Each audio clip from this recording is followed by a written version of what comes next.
دعا إلى الله وعمل صالحا وقال إنني من المسلمين ومن أصدق قولا ممن دعا إلى الله. اس شخص سے بہتر بات کس کی ہو سکتی ہے کہ وہ خوش نصیب جو لوگوں کو اللہ کی طرف بتائے، یعنی جو لوگوں کا تعلق اللہ کے ساتھ جوڑے. وعمل صالحا، وہ خود بھی نیک صالح عمل کرے.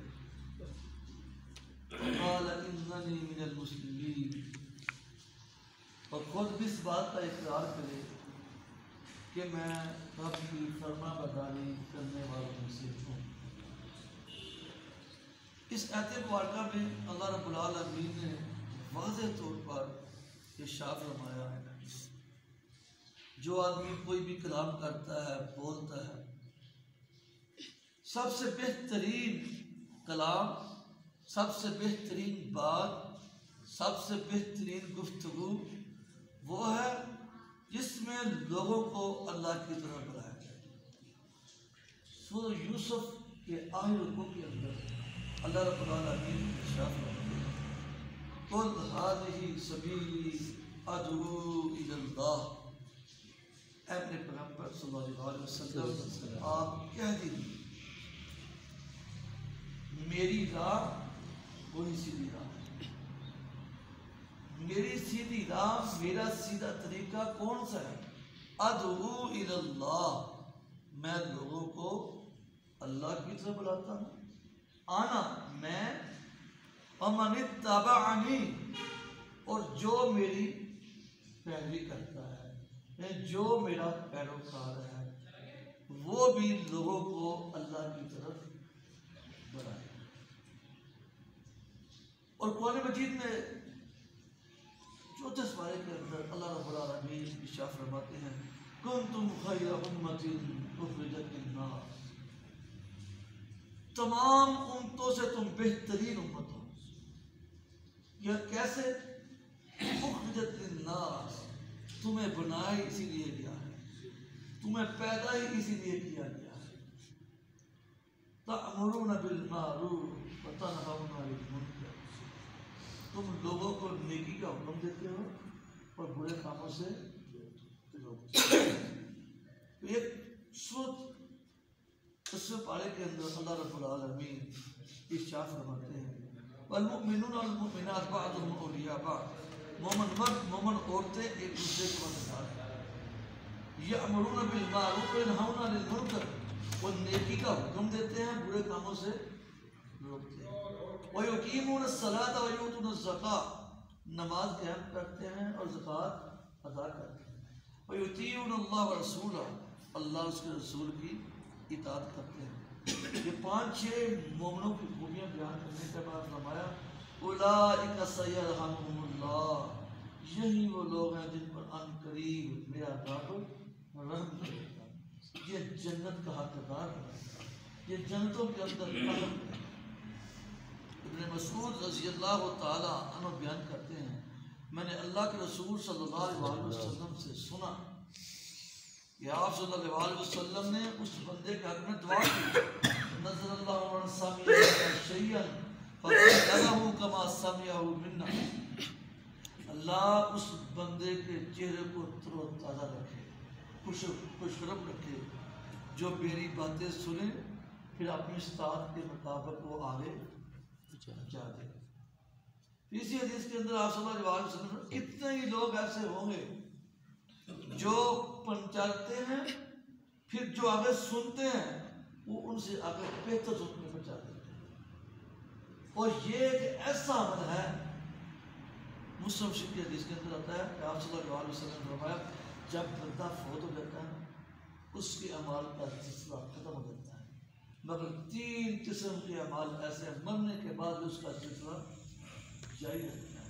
علم ينتفع به الناس، ایسا علم یعنی وہ لوگوں کو سکھا گیا، کسی کی اصلاح کر دیا، کسی کی تربیت کر دیا، کسی کا تعلق اللہ کے ساتھ مضبوط جوڑ گیا اور ان سے نماز پڑھنا شروع کر دی.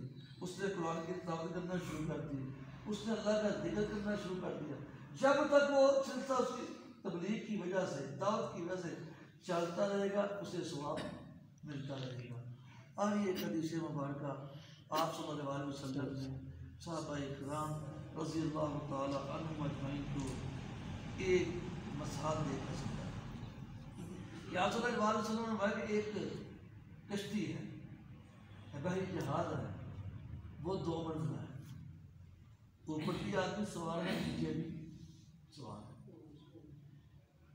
جو پانی ہے وہ اوپر والی منزل پر ہے، نیچے جو لوگ رہتے ہیں وہ پانی استعمال کرنے کے لیے اوپر جاتے ہیں، جو اوپر والے ہیں نا ان سے بہت تنگ آتے ہیں، باتیں کرتے ہیں، تو وہ ان کی باتوں سے تنگ آ کر نا وہ جو نیچے کشتی کی آخری منزل ہے جہاز ہے، وہ اس سے کہتے ہیں ہم سراب نکالتے ہیں تو یہاں سے پانی نکال کر استعمال کر لیتے ہیں، تو جب ہم اوپر جاتے ہیں وہ ہمیں بری نظروں سے دیکھتے ہیں، باتیں کرتے ہیں، تو لہٰذا ہم یہ کر لیتے ہیں۔ تو آپ صلی اللہ علیہ وسلم مثال دے کے سمجھاتے ہیں، اگر وہ سوراخ کر لیں گے، اگر اوپر والے روکیں گے نہیں نا تو پانی کشتی کے اندر آ جائے گا، نیچے والے بھی ڈوب جائیں گے، اوپر والے بھی ڈوب جائیں گے۔ اسی طرح اگر وہ روک لیں گے، وہ تھوڑی سی تکلیف برداشت کر لیں گے تو نیچے والے بھی بچ جائیں گے، اوپر والے بھی بچ جائیں گے۔ پھر قرآن مجید کی آیت مبارکہ ہے، سورۃ انفال کی ہے، آخر یا سورۃ توبہ کی آیات میں سے ہے، اللہ فرماتا ہے جو کافر وہ ایک دوسرے کی مدد کر رہا ہے، اگر تم نے ایک دوسرے کی مدد نہ کی، جیسے ان الانسان لفی خسر کی قسم، زمانے کی قسم، سارے کے سارے انسان خسارے میں جا رہے ہیں، سوائے 4 قسم کے لوگ، ایمان والے، عمل صالح کرنے والے، وتواصوا بالحق، ایک دوسرے کو حق اور سچ کی تلقین کرنے والے۔ یہ بات کرنا، سمجھانا، تبلیغ کرنا، آدمی کو خود اصلاح ہو جاتی ہے، اس کی خود عمل کے اندر پابندی آ جاتی ہے، اس کے عمل کی درستگی ہو جاتی ہے۔ تو میں جو بات بیان کر رہا تھا کہ اللہ رب العالمین فرماتے اگر تم نے ایسا نہ کیا تکن فتنۃ فی الارض، زمین میں کیا ہوگا؟ بہت بڑا فتنہ لگے گا، فساد کبیر، اس زمین میں بہت بڑا فساد ہوگا۔ جس میں بارگاہ آپ نے فرمایا کہ ایک وقت آئے گا لوگ دعائیں کریں گے رو رو کر، گر گڑا کر، اللہ ان کی دعاؤں کو قبول نہیں کرے گا، یا اللہ اپنے عذابوں میں سے ایک عذاب مسلط کر دے گا۔ تو آپ صلی اللہ علیہ وسلم نے فرمایا اس کی وجہ سبب یہ ہوگا کہ لوگ طاقت قدرت رکھنے کے باوجود نیکی کی دعوت دینے کا کام چھوڑ دیں گے، اصلاح کرنے کا، تربیت کرنے کا کام چھوڑ دیں گے۔ جو کوئی برا کام کر رہا ہے اس کو روکیں گے نہیں، اس کی اصلاح نہیں کریں گے، تو اس کا انجام کیا ہوگا؟ پھر اللہ رب العالمین تمہاری دعاؤں کو قبول نہیں کرے گا۔ تو اللہ رب العالمین ہمیں اس دعوت کے کام کے لیے پسند فرما دے گا، میں مرتے دم تک یہ نبیوں کو مشن کو جاری رکھنے کی توفیق عطا فرمائے۔